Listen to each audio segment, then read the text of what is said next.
What's good, everybody, and welcome to Body Bag Podcast. I'm Chris Thomas, and with me, as always, Broke Writer Dave. How we doing, everybody? Or I might be retitling this episode, Chris goes through his midlife crisis at 32. So he wants to reclaim his youth.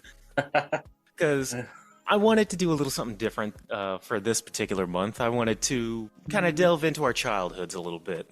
Yeah. And that's a very interesting thing because it doesn't really jive with the homework we gave each other. So it's not necessarily a very kid-friendly episode in general.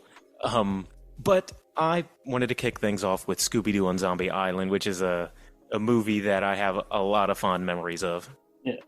Were you a Scooby-Doo kid growing up? I watched the cartoon a little bit. Yeah. Okay. I mean, I never really thought that Scooby-Doo was funny, but it was always just nice, entertaining background shows. Yeah. I'll gush over that in a minute. You gave me some homework that you were actually pretty anxious for me to watch. Yeah. And it was a movie that I wanted to watch when it came out last year. It was last year, right?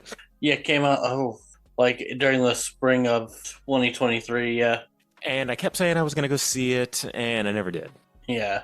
I felt like it's a movie that was kind of right in your wheelhouse. I do, and I will dive into it now. So, Infinity Pool, not by the original Cronenberg, but this was his son. Is that right? Yeah. And if you know anything about Cronenberg, you know his wheelhouse has a lot of body horror. So when I went into this, I was thinking, okay, another Cronenberg in the Cronenberg family, so I can expect a bit of body horror in some fashion. I didn't come up with a beginning like non-spoily thing. So how about it's a couple goes on vacation, accidentally murders somebody, and this town that they have has a special way of dealing with people who have money but are also murderers. They get a special...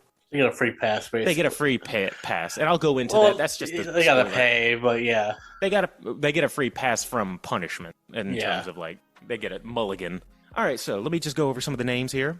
We only need to know 4 people, really. You got James, played by Alexander Skarsgård. Gabby, played by Mia Goth. M, played by Cleopatra Coleman. And Alban, played by Jaleel Lispert.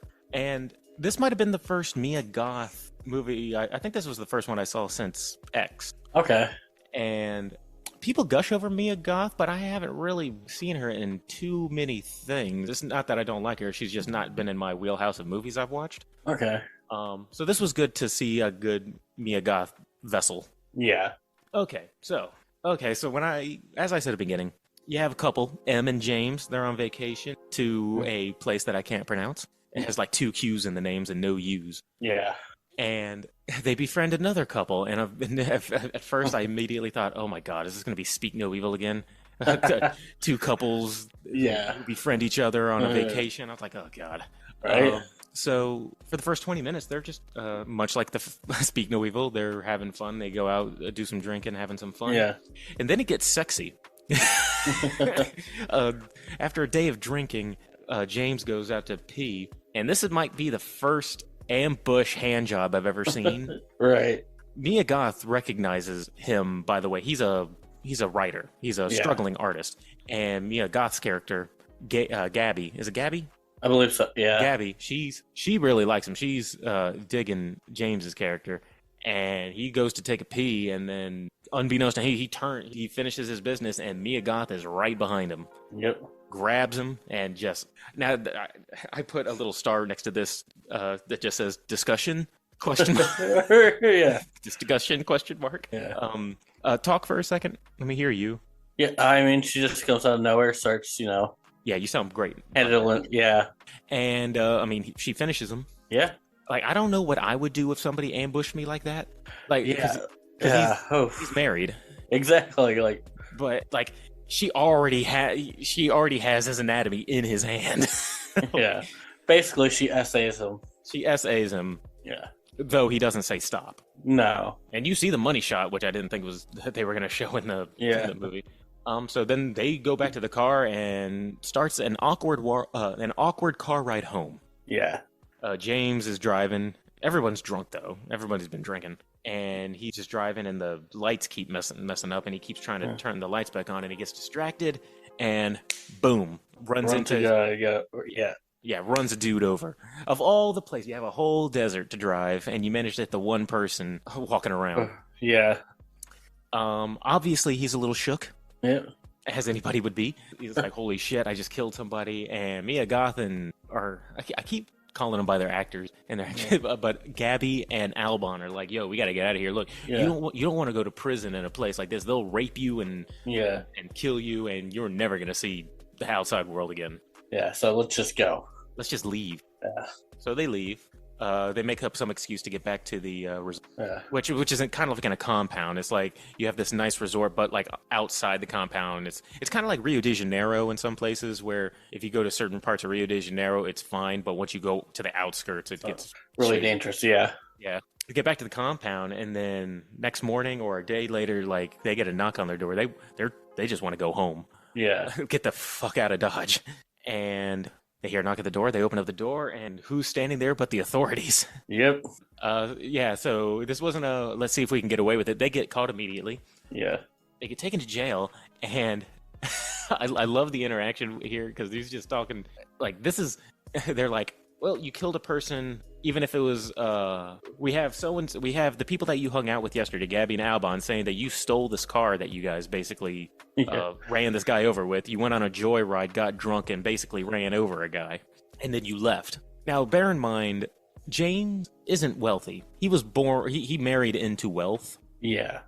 His wife is wealthy. Yeah. His wife is wealthy. Specifically, her father is wealthy. Yeah. So they basically say, well, you killed somebody out of the country, and law dictates that you have to die. We're going to bring in his son or his sons, and they will basically publicly execute. Yeah. It's like, huh? Yeah. You're going to get a 9-year-old, 13-year-old to come in and kill me? And he's like, or we have this special thing for rich people where we will create a double of you and stand in as your death, pretty much. Yeah. And I'll say this. I love that they just have this technology. Right. Like there's no like explanation. It's like, yeah, we just have this. Yeah, this very poor country has this technology to clone people. And they said it had something to do with how they keep their tourism up, because like it's a lot of rich people who come to this resort. Yeah, basically, rich people come there, fucking break the laws, and then just pay to sweep it under the rug, pretty much. Yep. Now that doesn't sound like. I mean, that sounds like a whatever premise. That sounds like a premise we've heard 1,000 times, but now they add the cloning bits in it. Yeah. And they said there also is one caveat. If you sign and do this, you have to witness the execution. Yeah. You can't just say, yeah, I want him, and then leave. So they attend the execution. There's Bill Skarsgård, or Alexander Skarsgård, James, like standing, like tied. Oh, and the clones have all of his memories. So as far as this clone knows, he thinks that he probably just made this deal, and he's like, why am I getting executed? I thought we made a deal, kind of thing. Yeah. What do you think of like the cinematography of like when he was getting cloned? Because it's very trippy. It's very LSD or acid trippy, which is fine with me. Although I think that it went on a little long. See, I felt it was like similar, like Soho with like that cinematography. I know what you mean because it's very disorganized, not disorganized, but very disorientating. Yeah, disorientating. That's the word I'm looking for. Especially in the beginning. In the beginning, the main credits, the entire shot is upside down and turning, rotating. Yeah. And I thought that was interesting because I was like, all right, and it had like loud bombastic music in the beginning, and I was like, all right, now this Speak No Evil had the exact same thing with like the loud bombastic music and long shots of the countryside, but for some reason this one's a little more entertaining to watch. Yeah. It felt more at home here. So James pretty much watches his clone die. Yeah. And but in answer to your question, I did enjoy the trippy sequence. Yeah. I just thought it was just a touch long. Okay. But I get that. Yeah. But I did like it. So it's basically an LSD trip, and that shows you don't see the actual cloning process. You just take it for what it is. They got cloned. Sees himself die. They give him the urn full of ashes, which I just think it's hilarious that they get a souvenir. Yeah. And he goes back home. He can't find his passport. His M is ready to get the hell out of here. Yeah, his wife is like, I'm gone. Yeah, she didn't get the clone. She didn't get the clone though. No, she didn't. She wasn't driving, so I guess we could just assume that she probably just paid to like get out. But he was the one that was charged with the crime, not her. So right, because he was the one driving. Yeah. So, but she still has to sit there and watch her husband's clone die. Who's crying out for her? Yeah. But I did have according to the guy who was questioning him, she sold him out and said, "Yeah, she agreed that you stole this car and killed a guy. Your wife has already confirmed that." So I was like, "Huh? You sold your own husband out?" I feel like that was just kind of like a police tactic where you just kind of lie to him. That whole lie of like so and so already gave us our information. Yeah. So he's pretty traumatized, as anybody would be. And he tells, oh, by the way, as he was watching himself get killed, you see like a little smile on his face. Yeah. Long story short, you can tell that he kind of enjoyed the experience. Right. And M has her passport. She's ready to leave. He can't find his passport. So he's forced to stay, but he also extends his trip by a week. Yeah. Without telling her. He goes down to the front desk and says, "Yeah, I'd like to be here for them." Sees Mia Goth's character, or Gabby. Yeah. And she's like, "Hey, yeah, sorry about all that. sorry for basically making you think you were about to die." And she introduces him to a group of people who are all basically socialites. Yeah, socialites. They're all doing the same thing. They love the idea of, yeah, we like coming here and killing people, and then we just it's a liberating feeling to kind of see yourself like die, kind of thing. Yeah. Which I understand that Yeah. message of something very cathartic about seeing yourself die. Right. And for the next couple of days, they essentially take him on a hedonistic spree filled with sex, violence, and just drugs. Yeah. And they also, they also had that discussion about whether or not they're the clone or not. Yeah, very unknown. Yeah, like very prestige. Interesting. Yeah, it's very much the prestige. What they were saying in the prestige is like, are you the clone or are you the one who survives? And it's like, have you seen that movie? No. Oh, sorry if I spoiled it, but fucking watch it.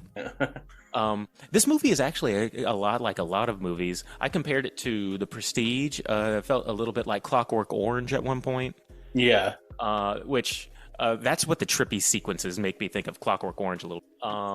And it also reminds me of Purge. Okay. Because of socialites just going around killing people. Yeah. The first Purge. Yeah. And Mia Goth is really... They have a number of these trippy sequences because Mia Goth gets James to pretty much inhale these hallucinogenic drugs. Yeah. And what follows is like a plethora of like orgies, crime, violence, the ultra violence, as Alex from Clockwork would say. And you can tell he's loving this. Yeah. He loves this hedonistic lifestyle. And so, and this is also where I would say another kudos to any actress or actor, female or male, who can just bear it all on screen. Right. Because this movie has a lot of sex in it and a lot of nudity. And a lot of graphic nudity too. Yeah. And I just respect anybody who can feel comfortable. I can't bear it all with like a director and a room full of people to just watch it. I don't care how ripped I might look at the time, how I might have been working out for 6 months. I don't care. I guess. Weird. Nope. Yeah. So one night during all this stuff, they're like, "Oh, we want to kill." Oh, and it's like rinse, repeat. They kill or do something, and then they go and get like a clone, and then they watch the clone die. Yeah. And then they're like, "We want to kill." Who is it that they wanted to kill? Was it one of the police officers who was keeping him there? Yeah, I think so. Yeah. They wanted to kill one of the police officers who, quote unquote, was keeping him. He's not being kept there. His excuse is that he doesn't have his passport, but he wants to be there. Yeah, the police took his passport. Yeah. So they bound and gagged. They find him, bound and gagged the guy, put a bag over his head, and then take him back to their little resort thing. And they get James to pretty much beat the shit out of him to death. Yeah. Beat him to death, and then he urinates on him, and then they unmask him, and it's actually his clone. They cloned him again. They paid the scientist people to clone him again, and they thought it would be funny if he beat his own self up. Yeah. Apparently, so fucked up, dude. Apparently, that's one step over the line, because he's like, "Yeah, it's time for me to get up out of here." Yeah. He gets his passport, and then the next morning, he's like, "I'm out." Yeah. Gets on the shuttle bus to get to the airport. He's driving. And all of a sudden, he hears something. He looks out the window. He sees, "Hey, it's the gang." Yeah. Hey, it's me. You're not going there. Yeah. Oh, what do you think? You were just going to leave? Yeah. What are you, a freaking pussy? And I say that just because Mia Goth keeps antagonizing him, saying he's like he keeps questioning his manhood. Yeah. But not necessarily questioning it, but by saying like, oh, just little things, not necessarily calling him weak, but tell him how strong you are. You shouldn't take that. You should just whispering little things. So brandishing a gun, they basically make him get off the bus. And this is where I didn't like a little bit, because they basically have him walk on the road. Something tells me they were just going to have him walk until he collapsed. Yeah. And Mia Goth is basically saying, "What, you think that we do this all the time? You're weak and pathetic. You're an awful writer. We have fun and fuck with you for a while." Yeah. As an aspiring author, worst you could get is a bad review. Watch Infinity Pool. Oh, because they don't just being forced walked in front of the car. Because they don't just she's shitting all over his book and just reading bad reviews to him. Yeah. Saying only 6, like a book that you made 6 years ago, and only a few people read it, and only and just a handful of bad reviews. And it's like you just see him wanting to cry.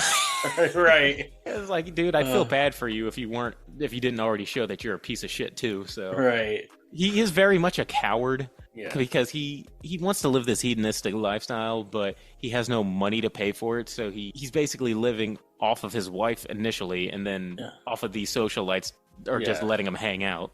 Yeah. He manages to escape, and then he just runs until he collapses, and family takes him in until he recovers. Another trippy dream sequence. Then he wakes up and goes outside. There's there. They found him, and they bring out now this. They say, "We're actually here to help you." Like they're doing that whole under the guise of like, you just need to let go. We're trying to free you from from everything holding you back, kind of thing. And they are like, bring out the dog.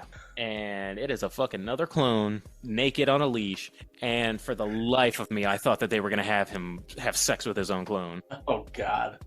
Because they bring him out in what looks like S&M gear. Yeah. And I'm like, they're gonna make him bone his own clone as a form of like catharsis.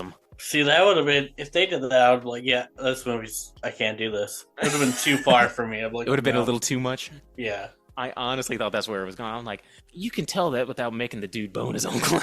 Yeah. But no, they said you have to fight your clone to the death. And he's like, no, I'm not going to do that. And then the clone starts attacking him. I guess they can like just genetically alter these clones, so he's pretty feral. Yeah. And now you said take too far. He kills his clone, and you can tell that he's traumatized from the experience. So, Gabby puts her titty in his mouth. Yeah. That was weird. Right? Just randomly. There you go. Next day, time to go home. Yeah. Everybody's rainy season's coming. Yeah, rainy season's coming. Everyone's going back to their boring life. Plus, he has his week is up. His wife ain't paying. His wife was pissed when she left because she's like, "You are not the same dude that I married. Why do you want to stay here? We have to get out of here." The one good person in this movie. At least she lived. At least she got out. Although he's going right back to her, which she should have dumped his ass. Well, he doesn't leave the island. Oh yeah, because he just ends up staying.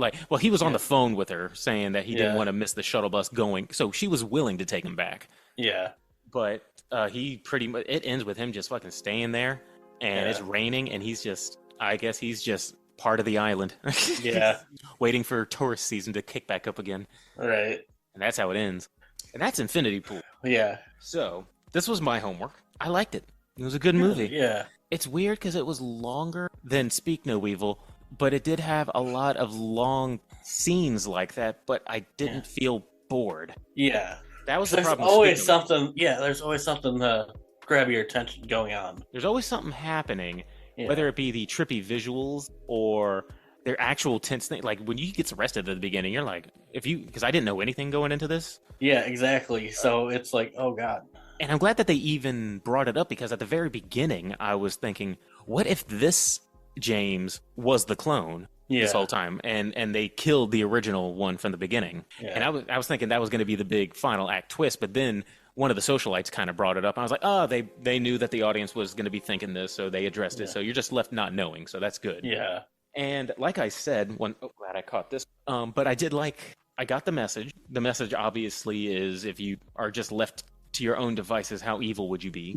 There was only one or two scenes that are nitpicky. Like I said, the LSD hallucinogenic scenes, I think, kind of go on just a touch too long. But that's a nitpick. And Mia Goth's monologue also kind of... Yeah. I was like, all right, this is... I get what you mean, but this is kind of going on a little. Although I will say that for a standout scene, if we're picking scene of the movie, I will say that the trippy scene. Yeah. Because the scene is good. And I do like how they do the trippy scene. Like I said, it's a little long. But let me go ahead and break it down. All right. Technicals, I gave a 7.4. 7.4. 7.4. It shot very well. There are a lot of shots. If this bugs you, don't watch it. The shots are meant to make you feel off balance. Yeah. From the beginning, you are meant to kind of feel either like you're falling or you're tripping or you're just off balance. If that bugs you, or if you can get uncomfortable with that, or if that makes you nauseous, don't watch it. It was shot very competently, so I think a 7.4 is pretty good. Okay. The story, I gave it 8.1. 8.1. All right. I think the story is a very good idea. It's a familiar concept of with clones. I mean, they've talked about certain. It feels like a mash of a bunch of movies that I like. A little bit like Blade Runner with the clones. A little bit like Clockwork Orange. The socialite aspect makes me think a little bit of The Purge. And enjoyment, I gave 7.6. Okay. Yeah, I had fun watching it. I could definitely see myself watching it again. I'll probably watch it at least one more time this year. So it's a 23.1 out of 30. Yeah, solid movie pick. As the movie was going on, I knew it was like an hour 50 minutes maybe, or an hour and like 40 something. But I was surprised how fast paced it was, or how it didn't drag. All right. And I gave you something. Definitely gave me something. Did I give you Ravenous? You did. Yeah. I gave it to you for a couple of reasons, but I'll just, the floor is yours. You gave me 1999 movie Ravenous. Quick review. This army captain's basically a bitch. Yep. So he gets sent to outposts in the middle of nowhere. What was the year it was supposed to take? It's during the Mexican-American War. So it is. So it's back in the day. So it's not a modern times. I think it's 1847, something like that. It's that era of like the late 1800s. Yeah. So during the Mexican-American War, you got Second Lieutenant John Boyd, who's fighting for the U.S. And during the battle, he just lays down, plays dead. Mexicans grab him up, throw him in a pile of bodies. From there, he captures their command unit by like pure luck. So he got a promotion, but the general's like, "You're a little bitch." He just says it. Yeah, for the optics, we got to give you this promotion, but use a bitch. Use a bitch. So I'm gonna send you to California where there's nothing going on. We'll send you where you can do the least amount of damage. Yeah. So he sent him to the California Post, which is kind of like probably like the northern. It's cold. Mountainous, the cold area of California. It's a lot of mountains, a lot of wooded area, snow. Yeah. And basically gets there, finds out there's only like 8 people there. And, his matron is like, yeah, we just kind of hang out and chill. People just stop here when they're heading to Nevada. Which, in all honesty, for a fuck up, I'd be like, I'll take this post. Yeah. It's like you really got much to do. Find a hobby. Find a hobby, chop some wood, and just stick it out. And then shortly after he gets there, they send Martha, who's like a Native American scout for him, and one of the privates to go get supplies. Which I will also say that I forgot that this movie has a decent amount of like recognizable talent. It does, yeah, because the private's played by David Arquette. Yeah, and Guy Pearce is the main guy, if I'm not mistaken. Yeah. And then shortly after that, a frostbitten stranger kind of arrives, and they're like, "Oh, what the hell is this? Who is this? Let's bring him in, warm him up, save this guy's life." Yep. And then once the guy is awake and everything, he tells a story about how they were going through terrain they should have never been going through, and then they got caught in a cave. Yeah. And he was stuck there for 3 to 6 months, something like that. Yeah, I was saying for a while. And they're like, "How'd you survive without food?" He's like, "Well, first we ate the horses and the bulls, and then people started eating each other. Yeah. And I escaped before I was eaten." Yeah, they had to resort to cannibalism. Yeah. And he's basically like, "Hey, there's a cannibal still up the mountain, so they have to go out looking for Martha and the Private. And they get to the caves where Boyd's at, where he was staying. And then this is where this movie kind of Makes a little turn. Yeah, you figure out what this movie is. So, Boyd, the bitch officer, and one of the privates played by Neil McDonald. I'm just trying to remember 28 Days Later guy. Robert Carlyle. Yeah, Robert Carlyle plays the guy who came, the stranger that was frostbitten. Yes. So, while they're investigating the cage, Robert Carlyle's just kind of, he's being weird. Yeah, he's acting off. Freaking him out. And these two things kind of happen concurrent. That John Boyd kind of discovers all the bones and realizes, oh, that guy up there is a cannibal. You're the guy who we've been following as a cannibal. Yeah. And the cannibal escapes his restraint, stabs the major, and then throws a knife at the other Native American scout that was with him that was about to shoot him with an arrow. Kills him. And then the other private that was there with him, who's kind of like useless, is like, run away. So he ran away. So yeah. Yeah. So the private and John Boyd get out of the cave, and private's like, come on, we gotta chase this guy. John Boyd's like, I really kind of don't want to do that.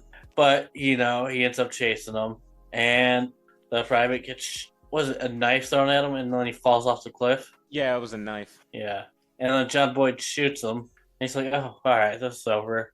Dude does just a couple seconds later gets up, and so instead of like trying to fight the guy that he just shot, John Boyd's like, I'm gonna take a swan dive off the cliff. Yeah, I got it. I gotta get out of here. He jumps off the cliff and tries to break his fall using trees. It looks painful. I mean, I would probably try the same thing. Yeah. Lands on the ground, rolls down the hill. I'm sure he's fine. Yeah. Ends up falling into like this crater with his dead private at his side. Yeah, and he's not in good shape. Yeah, so while he's in that in there with his dead private, you just kind of see scenes of the days going by. Yeah, the days going by. He's getting weaker. Yeah, Robert Carlyle's just chilling out, having a good time, skipping rocks and shit. Yeah, he's acting crazy. Yeah, yeah.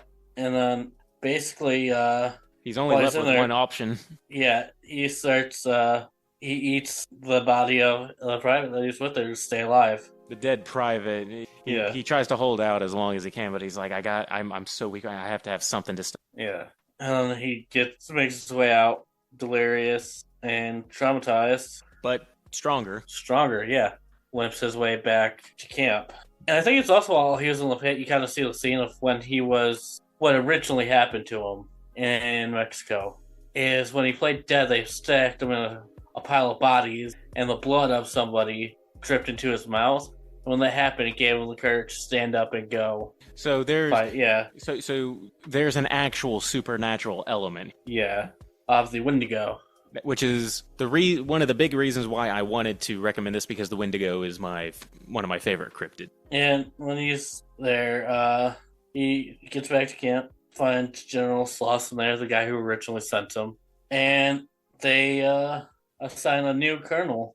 That was the father from Beetlejuice, right? Yeah, I believe so. Yeah, his name escapes me, but I know he's the dad from Juice. Yeah, but the new colonel is the Wendigo that kills everybody. Yeah. And he tells them, and they're like... He's like, straight up. Yeah. They're like, no, shut up. And then Tolkien, the Wendigo, tries to make him eat, and when he doesn't, he's like, oh, this guy attacked me. Cut my hand. So they lock up John Boyd.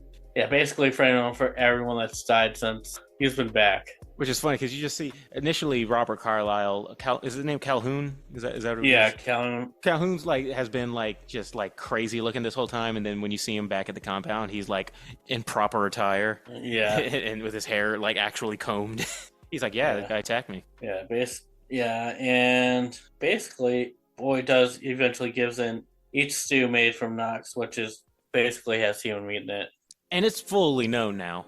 Yeah, it's fully known they're eating human remains. It's the whole thing is that the Wendigo, if you don't know, it turns people into cannibals, makes people resort to cannibalism in the mountains. Yeah. But supposedly, according to this lore in this movie, if you eat the flesh of another human being, you get stronger. Yeah. It heals you, and it gives you pretty much supernatural strength. Yeah, and then Slauson's like, hey, I don't want to live like this anymore, so kill me. Just make it fast. He Well, does, kinda. Slits his throat. And then Boyd and Calhoun, they throw down. And Boyd forces them into a large bear trap that pins both of them together. And yeah, Boyd doesn't eat Calhoun, and they both die. I was gonna say he goes Yeah. out with his morals intact, but he still ate some people beforehand. Yeah, But and he took out. I guess his last act was an act of courage. I guess. yeah. The redemption arc. His redemption. Yeah. From And someone who started as a complete coward to someone who gave his life to kill this man. It'll be very interesting for when the next group of officers come by. Right. And they're like, "What in the hell happened here?" Yeah. It's like, Yeah. why were they Why? resorting to eating each other? You guys had plenty of food. Yeah. Look at all this food that's here. They didn't need to eat each other. Jesus. But yeah. This is the trading post this is like the middle ground. This is where people come to get stocked up. Yeah. So that was Ravenous. Yeah. It was okay. Yeah, I didn't Yeah. think you were going to love it, No. but we hadn't talked about any Wendigos, and it was different Yeah. enough that I try to, Yeah. it was different enough that I don't think a lot of people have really watched it, so I thought, why not? Yeah. And plus, for me, like period pieces, for me to really enjoy them, they have to be good. And this is such an awkward like time period too, where you don't see a lot of. But But at least plus I also it has a number of actors that I like Robert Carlyle I really like, and Guy Pearce really good. yeah, It has been a long time since I watched it, but it had a pretty decent cast. Yeah, I didn't think you were going to walk out of it going, "This was amazing." yeah. So for technicals, it was shot okay. It was pretty decent. Yeah, it's all Yeah. right. It's Yeah. not nothing big. It's competent enough to be like, yeah, it's a movie. Yeah, I would give it a 5.7. And then story is a rather unique take on the Wendigo. Yeah, I it do have to give it that. Yeah, it wasn't necessarily a creature, but a spirit of some sort that just Yeah. kind of anybody can be a Just- Wendigo. exactly. So for that, I'm gonna give it a 6.1, and then enjoyment, I'm gonna give it a 5.2. Okay, that's fine. Yeah, It is a kind of like average it's a movie you really need to be in the mood for. I will say that it's a good average movie. Yeah, It's a something's on movie. yeah. So a total of 17 out of 30. That's fine. I am glad at least one other person knows about it. Yeah, But we need to assign. We're doing all this talking. We're like 40 Yeah. minutes in. We haven't even talked about the main movie. yeah, So homework we need to assign to each other. yeah. I don't know if you watched this one or if I tried before, but did you watch the movie The Experiment? That sounds familiar. It has Adrian Brody and Forrest Whitaker. I had mentioned it in passing, saying that it was kind of like the whatever experiment. Oh, about the Sanford experiment? Yes. I have actually been meaning to watch this movie. All right, so that's my recommendation to you: is you got to watch The Experiment. Okay. Because I remember mentioning it to you in passing and saying it was just like the Stanford experiment, and you knew exactly what that was. So Yeah, because that experiment, like reading that, was so intriguing to me. So it's a very if you guys don't know about it, I'd say definitely it's a very fascinating like look into like human psyche. yeah, and I'm gonna give you another good movie from last year. You're giving me a lot of recent ones. Yeah, and it's starring. It does have Cleopatra Coleman in it. I think Okay. she's kind of become like an unsung actress in horror. I've been seeing her name Yeah. popping up a lot lately. She's very good. So I'm gonna give you Cobweb. Oh, I've seen it. Have you seen it? I have seen Cobweb. She was the teacher, right? Yeah, that was such a good movie. I saw that along with Night Books around the same time because it was Halloween season and they all were talking about Cobweb was by far my most requested, like on Instagram was my most requested people saying you need to watch Cobweb. Yeah, So then I finally it's so caved and good, watched yeah. it. All right, did not have a backup. I did not have.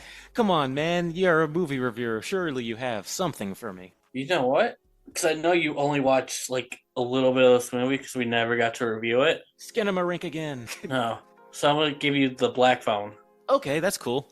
That's Yeah. cool with me because that was back when we had Spencer Hamilton was supposed to come on, and It just never happened. Yeah, and because life, I watched half of the movie and then meant to watch the rest of it, and then life Yeah. happened. yeah. As I of don't right think I now, really watch half of it. It's so good. because I probably was watching it and then I had to go to work or something. Yeah, I think the kid first made contact with the first ghost and was gonna walk upstairs. That's about where I'm at right now. yeah. Just watch it all the way through. Okay, I promise. All Yeah. right, so that's good. A movie that I've been meaning to finish and a movie that you've been meaning to watch. Well, yeah. All right, let's go to the movie of the hour here, which is funny to go from two rated R movies to let's talk about Scooby-Doo. Scooby-Doo Zombie Island. I wanted to do a series of childhood movies, and this one just was the first one that stuck out to me. And I always loved the cartoon Halloween specials every year when I was a kid. And I forgot if I asked you earlier. Were you a Scooby-Doo fan? Like, I enjoyed the cartoon. I'd watch them if they were like on Cartoon Network, but I was never like going out of my way to watch Scooby-Doo. Even though live action movies though are really good. Now, for people who might not know, because I don't know what kind of iteration Scooby-Doo is right now, but back in the day, there were no monsters. There were no actual like ghouls or goblins. The format was always a creepy guy or woman in a mask. Yeah. Except for I think maybe the Vincent Price special had actual ghosts in it. But for a movie, for the most part, it was like it's always just a man in a mask. Yeah. So this was the first time it's the first movie that I know of feature length that they were like, well, we're gonna actually, the premise being these might be actual monsters this time. Yeah. It starts off with the gang. They've all been separated, doing their own thing. They've been doing this for years, and it's like it's always a guy in a mask. Yeah, so they decided to call it quits. They split up. Daphne has a morning talk show that's produced by Fred. Seems appropriate. Yeah. Velma owns a bookstore. And then Shaggy and Scooby work for TSA. Yeah, the TSA. That was funny. But Yeah. Oh, and by the way, they got fired right when the band got back together. But by the way, I just want to list out some names for you, by the way. Jim Cummings, Billy West, Adrienne Barbeau, Tara Strong, Mark Hamill, Cam Clark. This is like a who's who of voice actors movie. Yeah. I was expecting like Phil Lamar or Tom Kenny to come out of nowhere, but like this is a lot of like back in the day voice actors. Some of them who are still going strong now. Continue. So Daphne said she's going to find something that's actually haunted for a TV show. And Fred's like, thinks it's a good idea to get everyone back together, so they reunite. And the gang misses each other. And then they said, all right, our first stop's New Orleans. And then shows a montage of them stopping at a bunch of different places that aren't haunted. The music in this is so 90s. Yeah. They have a couple of songs in this that is very, very mid to late 90s rock. Yeah. Or what kind of music would that be? No, I wouldn't necessarily say rock, but it's very Green Day-ish. Like pop rock type of stuff. Yeah, like I said, Green Day-ish or Sum 41, those kind of bands. Offspring. Right. So they have a montage, and it's all just guys in masks, same as it used to be back in the day. But then they get a lead on about this estate that has a sordid past to it. An estate that takes a boat ride to get there. It's old Louisiana from back, probably a plantation back in the day. Yeah, in the bayou. In the bayou. So they're like, hey, all right, let's go check it out. Jim Cummings plays the boatman. Yeah. And they go, and they run in, along the way, they run into this other guy who's a fisherman around the area. He's a rough around the edges kind of fisherman. Trying to catch this giant catfish that no one's been able to catch for years. I wonder if that'll play a part. Right. But he's very standoffish. He doesn't like tourists. Yeah. They make it to the island, and they're looking around. It's very, very nice. And the estate kind of makes me think, you ever see the movie Skeleton? No, but I've heard of it, yeah. That estate is kind of what it looks like. And they're looking around, and a couple of things to note about this place. They didn't know that Scooby was... I don't know how they didn't know Scooby-Doo was with them, but they take offense to the dog being there. They don't like the fact that the dog is there. And there's a bunch of cats, Scooby... There's like 3 or 4 scenes where Scooby's chasing the cats. Yeah. And it is essentially in the middle of the bayou, and the bayou's pretty much surrounded by a marsh that's alligator infested. Yeah. So we meet the woman, the countess of the place. Her name is Simone, is it? Yeah. Simone, yeah. Lena's the girl who brought him there. It's kind of like the helper. She's her, probably that takes care of the house. So we get a little bit of backstory about this island. And just know, throughout all this, is your typical cartoon shenanigans are going on. Scooby and Shaggy are hungry. They're always looking for food. Daphne is caring about the TV show. Fred is kind of hitting on Lena, yeah. and Velma is the only one essentially trying to solve a mystery. Yeah. The past is essentially that It's called Moonscar Island because Moonscar, yeah. pirate Captain Moonscar got shipwrecked there. Yeah, him and his crew got shipwrecked, and it's like a big mystery as to what happened to him. Yeah, and his spirit still haunts the island, and that's why people have gone missing. Yeah, and they say it's like at night, some spirits get restless. Yeah. So throughout, they take a tour of the place, and we also get introduced to the local gardener, kind of keeping the landscape clean. He's been there for a couple months, and right off the bat, you see some paranormal stuff. Velma levitates, and spirit carves into the thing. Get out. Yeah, and they're like, let's figure out how this happened. And Fred, who's sitting there filming all this as it's going on, which, as a guy who used to run camera, he shot like Daphne or the levitation, and then shot. Velma was levitating. Daphne was doing some little. Now check this out, guys, kind of thing for the camera. And he punches some stuff on the camera, says, let me just adjust the sharpness and do that. In 1998, you couldn't do that with a camera. No. Let me just adjust the sharpness and zoom in. Like I'm like, I just zoom in on this little corner of this camera. And get a picture perfect ghost. Which, hey, look, I guess ghosts are real. Levitation happened. No big deal. Let's still kind of look around the area. Let's still do this. They find out that pieces of the ship were used to build a house. Parts of the ship from when Moonscar got stranded was built the house. It gets late and they're staying over for dinner. Yeah. Again, I have to say this. If I were Simone, I would have fucking hated Scooby and Shaggy too. These people have been doing nothing but ruining their house. Like they are the worst house guests ever. I love Scooby-Doo in the game. Yeah. But I was going to leave hours ago. Like, you guys could just go. Like, first off, the second they got there, like, oh, I didn't know you have a dog. We have cats. And then they're like, well, Scooby's well behaved. And then the second he sees a cat, he jumps all over Simone, like run and rips up the flower bed. Yeah, they've been doing nothing. When they go inside, they've been scratching up the walls, trying to find clues, eating up all of her food, breaking glasses. They're horrible house guests. Terrible. I'm glad I'm not the only one who thought so. Yeah.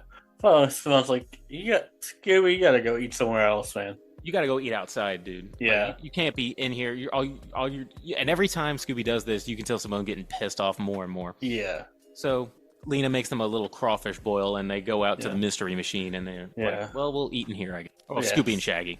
Cats are jumping on, so Shaggy's like, I'm going to drive away from here. Yeah. So they eat right there, and while they're eating, I forget what prompted them to leave the van. Yeah.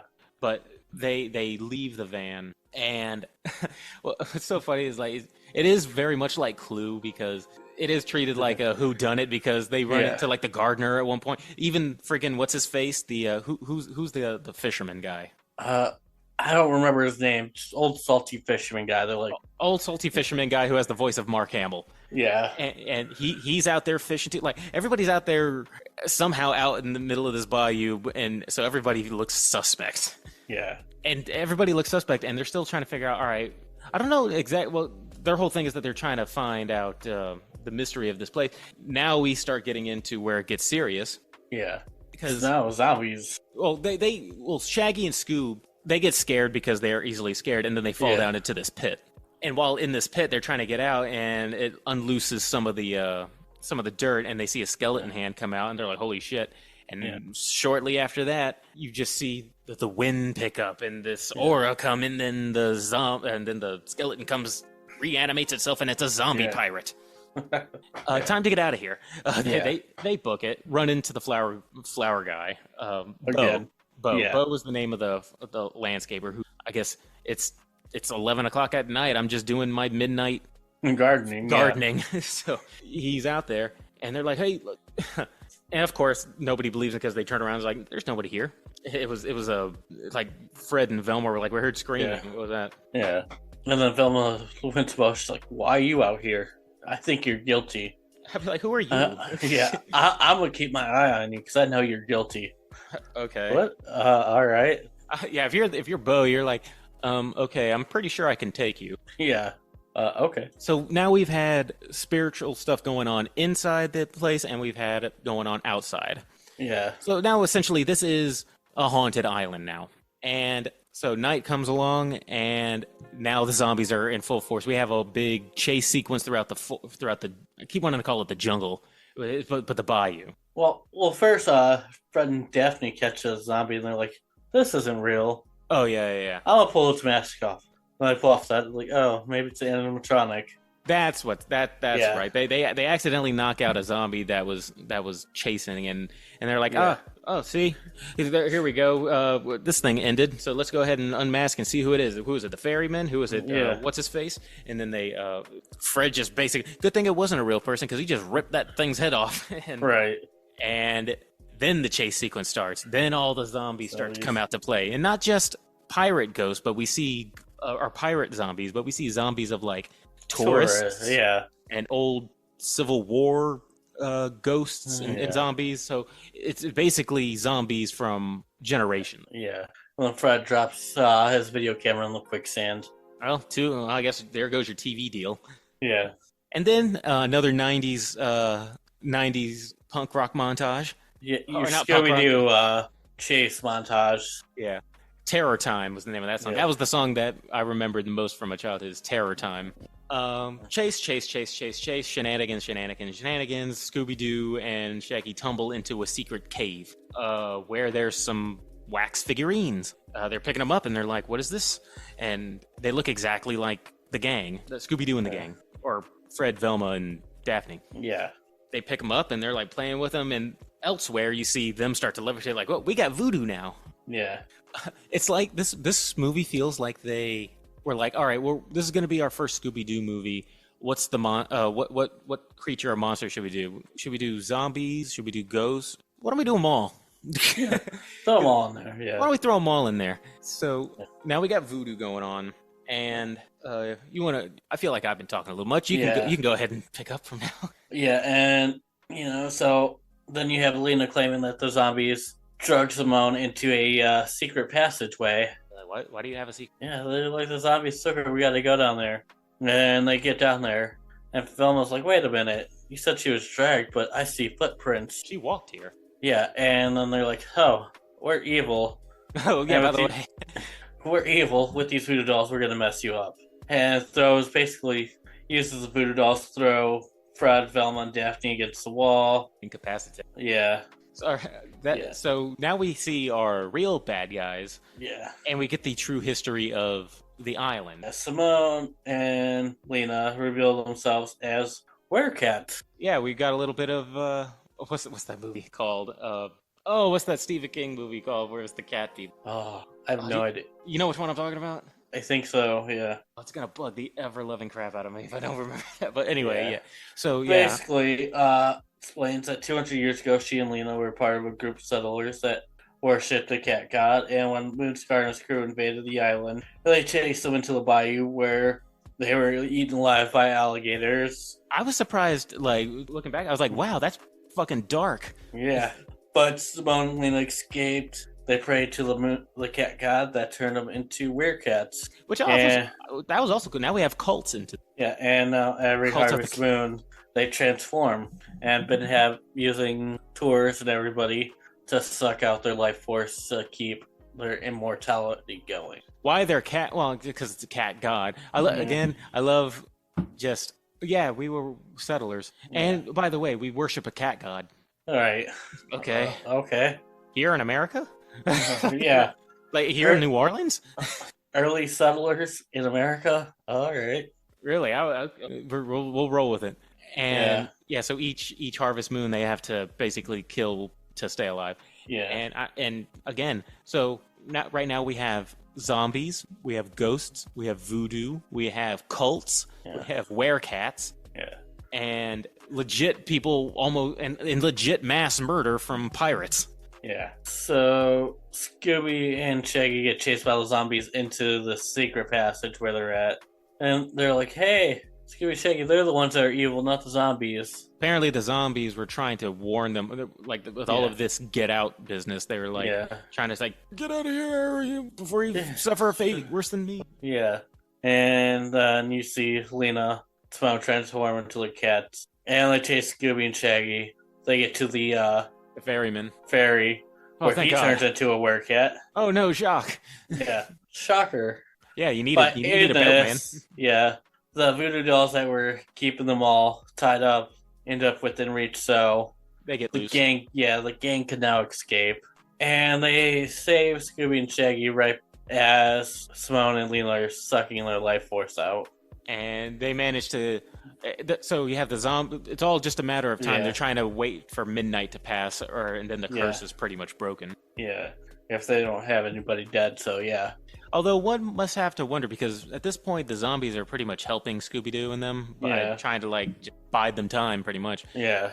You got to wonder, is this the first time they all tried to hey, maybe let's get these assholes? and yeah. They're finally like, you know what? Enough is enough. It's been 200 years. There's enough of us here. We could overpower these. Yeah. So, which is exactly what they did, and they managed to stall them for enough time. Yep. Werecat's dead. Zombie's gone. Gang's like, wow, that was nuts, but that was nuts. We have no video footage to prove that this happened. And then Billy Gardner's like, hey, I'm actually FBI. Yeah, so you know. Oh, and thank you for being useless, officer. Yeah, thanks, agent. Did absolutely nothing the entire time. Where's your gun? Yeah. He's like, because Bo's whole story was the gardener that looks the most suspicious, so you know he's not the one doing it. Yeah. He's only been working there for a couple of months, and he was there researching to see what's with all the missing people. Yeah, basically. So yeah. So I'll be like, dude, the way this garden looks, you're a shit gardener. But two, what are you even doing? You haven't done anything to help us. Yeah. And it essentially ends happily ever after with them on a boat. Yeah. Going back home. Go and solve more mystery. And it's a very short movie. I mean, it's a 76-minute movie. Yeah.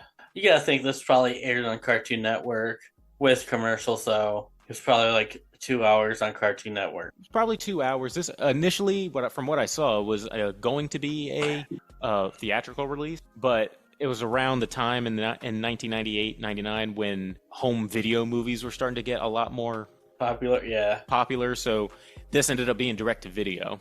Okay. All right. So yes. So I'm happy. I just wanted to talk about this. A, to relive my childhood, but B, I don't know. Just because I'm also getting older, I compared nowadays cartoons, and it's always going to be an instance where I'm like, cartoons back in my day were better. And so, what did you think of this as what did you think? When I think of my childhood cartoon, I never really think of Scooby-Doo that much. Neither do I. Yeah, it was always Yu-Gi-Oh, Pokemon, Scooby-Doo, Libre show. Yeah. I don't think of Scooby-Doo that much, but I think of Scooby-Doo on Zombie Island because it was one of those movies that when it came out, I just remember watching it a lot. It just happened to be everywhere. And I just have fond memories of it. Okay. As I was sitting watching, I was like, man, the music was just so nice. This is also kind of when I want to break it down. Yeah, that's hard. Because I'll start if you... All right. I wanted it for technicals. I said for the time, 1998, it had a $10 million budget, and it was made for direct-to-video. For context, this was the same year that the Rugrats movie came out. Okay. The first Rugrats movie came out in 98, and that had a budget of $25 million, and that was a theatrical. Yeah. So judging this based on it being a direct-to-video with a lower budget, I gave it a 6.6. Okay. Probably going to give it a 6.2. That's fair. You know what I was actually comparing it to? Because the animation, it's better than the show, but it's not better than a lot of It's Hanna-Barbera, so it's gonna be that kind of animation. Yeah. I kept comparing it to another direct-to-video movie, and that was Aladdin 2. Never seen that one. I've only saw the first one. Well, if you saw the first one, did you see the third one at all? No. Well, if you saw the first one and then you saw the third one, or the second one, you can tell that one was for a theater and one was direct-to-video because the animation was a huge dip. Yeah. This one, it's a huge advance compared to the show, but dip if you're comparing it to other animated movies that came out that year. Yeah. Okay, yeah. Now on to story, where they basically took everything they had and threw it into a story, and somehow it all made sense. And for the time, it was a big deal for especially for people who like the show, Yeah. because it's like, oh, this is the first time that we're actually having real monsters. It's you can follow it. I'm giving it a mid 7. It's in the mid 7s somewhere. I'm going probably 5.9 for me. 5.9. Yeah. I'm all right. I'm going to give a 7. Okay. And for enjoyment, I'm being completely biased, and it's my nostalgia. I'm gonna give it 8.5. 8.5. And I'm fully aware that that is nostalgia and bias. I'm gonna give it a 6.4 for enjoyment. That's fine. Yeah. I was running the gamble because Scooby-Doo is always one of those things that it's never hilarious, and the show itself is always, it's kind of a comfort show. It's just kind of a comfort thing to have in the background. But it was never my favorite show growing up. Yeah. But I just remember seeing this movie like a lot back in the day. Yeah. But I'm happy and this was the first time we actually had one that was like a kids type movie, and B, one that's animated. So it was cool to throw an animated movie in there. Yeah. Except for, I gave you Paranorman, but that's for homework. Yeah. So an average score between us of 20.3 out of 30. So that's cool. Yeah. I think it's. Oh, you're usually the keeper of the Rotten Tomato score. Let me do it. All right. Okay, Wesley Lovell says, the crew's reunion is predictable, and the first 30 minutes provide a plethora of laughs, but also its share of slow events. Okay, all right. Trace Thurman says, retains the Scooby IP goofy charms, while simultaneously working as a surprisingly dark form of gateway horror for children. Yeah, I can see that. Yeah, that's a perfect gateway horror movie for kids. That's exactly what I thought too, because I was that age when I first watched it. And what do we got here? Trying to find some of the lower ones here, because for the most part, it looks like people are giving it high scores. And I think a lot of these reviews also say, "Yeah, I grew up with it, so I like it."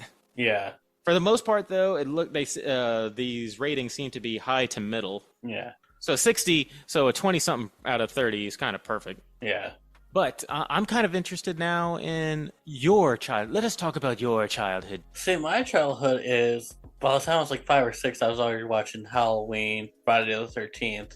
I went to cartoons for comedy and stuff, but for horror, I went actual horror movies. But I think we're going to review the first movie I remember giving me a nightmare. That's cool. And it's such a random movie, too. And I really haven't seen it since I was a kid, but I'm pretty sure it's considered a pretty bad movie. This will be an interesting one to watch because, like I said, I hadn't seen Scooby-Doo in many, many years, so this is why I wanted to do it, to review. All right, what is it? All right, 2001's Valentine. 2000. I think I remember hearing you talk about the movie. Yeah, I think it's just the mask of the movie that kind of freaked me out, but yeah. So you would have been, how old would you have been? About I was 10 when this. 10? Yeah. 9, getting ready to turn 10 later that year when it came out, yeah. Okay. Oh, so we would have both been. That's because we're the same age. Yeah. All right, let me bring it up. You said it came out in 2000? Yeah, it has a pretty stacked cast of Valentine. Denise Richards, Marley Shelton, Katherine Heigl, David Boreanaz, yeah. Oh, that mask is kind of creepy. Yeah. So your season of second childhood is a rated R slasher film? Yeah. Okay, I was watching rated R slasher films basically my entire life. Yeah. I think for me, as a kid, I did get scared of certain rated R movies growing up. I didn't really start watching horror until the era of the PSP. Yeah. when I first saw the movie Saw on my friend's PSP. Yeah. I'd say that is probably when I started getting my love for horror. So that would have been around Saw come out early 2000s. The first Saw came out in 2001 because I remember I saw it when it came out. I think I saw it maybe a year or two. So I think I was more like. Well, PSP didn't come out till 3 or 4 years after Saw. So I would have been more 13 when I started. Yeah. Really getting. I mean, I might have seen it in passing. I remember seeing commercials for Saw, and it just, the way people talked about it made it sound like it was the goriest movie ever. Yeah. Which turned out to be not too far. Yeah, but it was either this movie, Valentine, or a slasher movie that I watched all the time as a kid. Which is? That I know is complete dog shit. Was that? Friday the 13th, Jason Takes Manhattan. Is that one that you really like even though you think it's dog shit, or one that you don't like? I loved it as a kid. Now I'm like, yeah, this movie's terrible. We'll have to have next season when we do our rankings. We'll have to do all of the Friday the 13th at some point. Yeah, But okay, so we're gonna go Valentine then. Valentine. Yeah. That is hilarious. Like if you just Chris, what was a TV show that you grew up with that was kind of like, I like Scooby-Doo. What about you, Dave? This slasher film called Valentine. Yeah. Very different childhoods. But I'm looking forward. Yeah. Thank you all for just taking a stroll with me down my own memory lane. Yeah. Thank you all for listening. Have a good week, everybody. See ya. Hey, everybody. Thanks for listening to Body Bag Podcast. Be sure to like and subscribe and leave us a comment as to what you'd like to hear us review or any horror movie topics you'd like to hear us rant and rave about.